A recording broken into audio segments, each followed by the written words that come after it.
अस्सलामुअलैकुम दोस्तों, उम्मीद है सब खैरियत से होंगे। और जनाब पाकिस्तान न्यूजीलैंड के दरमियान T20 सीरीज का आगाज कल से हो रहा है और हम सब उसका बेचैनी से इंतजार कर रहे हैं, जो कि जाहिर बात है पाकिस्तान के लिए चैंपियंस ट्रॉफी का सफर बहुत पहले खत्म हो गया था। और उसके बाद अब जैसा भी है, एटलीस्ट हर एक नया मैच, नई सीरीज जो है वो एक उम्मीद लाती है कि चले यहाँ से कुछ शुरुआत हो जाएगी, क्योंकि अब बहुत पीछे रह गई पाकिस्तान क्रिकेट बहुत अरसे से।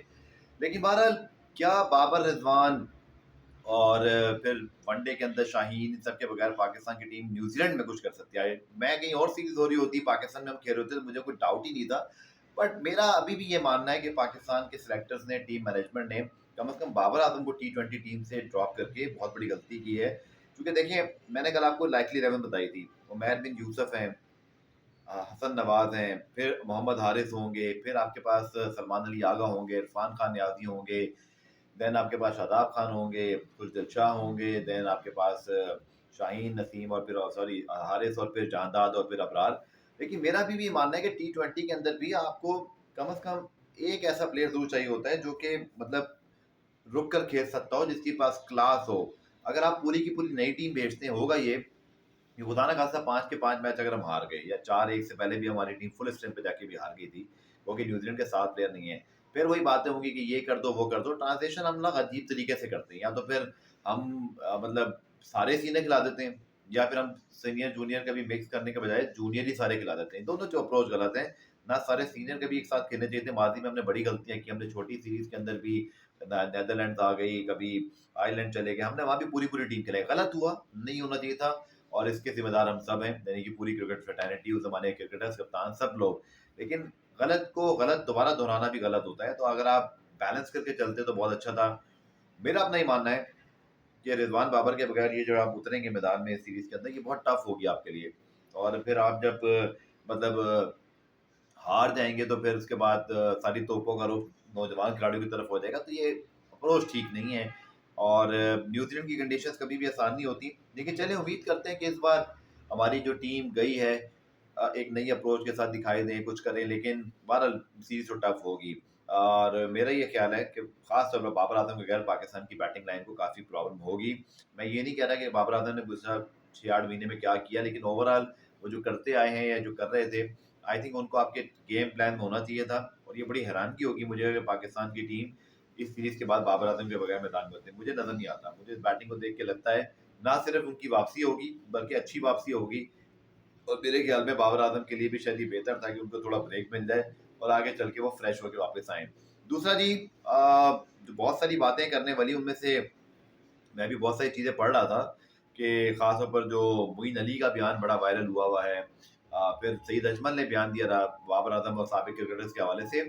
अजीब सा एक माहौल बन गया है। लेकिन मेरा ये ख्याल है कि जितना पाकिस्तान क्रिकेट को गिराने की बात करते रहेंगे ना इस वक्त, और जितना हम व्यूज के चक्कर में, यूट्यूब के चक्कर में, अपने जाती मफाद के लिए वो कहते हैं ना, एक होता है बात करना, एक होता है बात को बेचने के लिए बात करना। ये जो हमारे यहाँ बेचने के लिए बात की जाती है ना, कि जी क्लिक आ जाएं, व्यूज आ जाएं, ये सब कर रहे हैं यूट्यूब के अंदर पाकिस्तान में, खासतौर पर हमारे साबिक टेस्ट क्रिकेटर्स, क्योंकि उनको सिर्फ इंडिया से व्यूज चाहिए।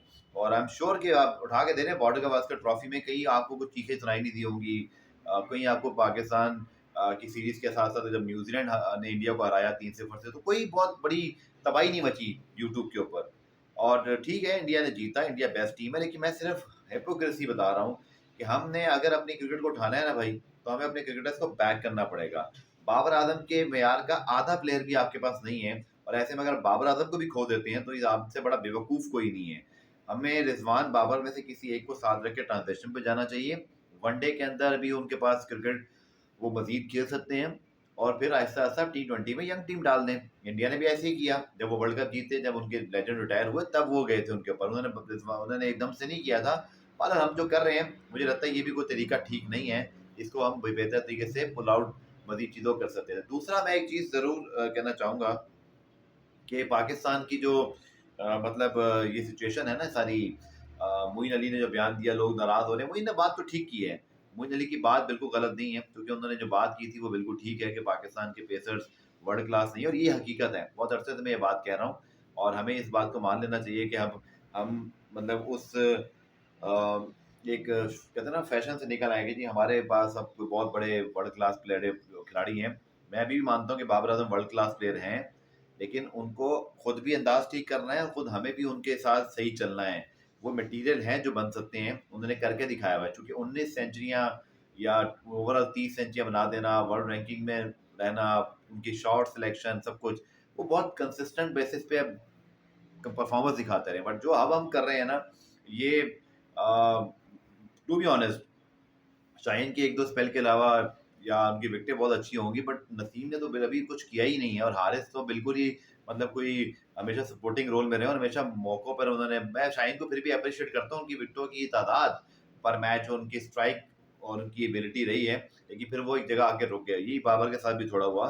लेकिन हमें अपनी रियलिटीज़ को मान के आगे बढ़ना है, इसी में हमारी बेहतरी है।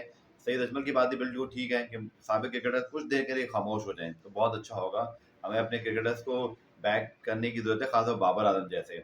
लेकिन बहरहाल यूट्यूब का कारोबार फिर कैसे चलेगा सईद भाई, और फिर कैसे व्यूज़ बिकेंगे, असल गेम तो ये है ना। यूट्यूब चैनल को सब्सक्राइब करें, नेक्स्ट वीडियो में मुलाकात होती है।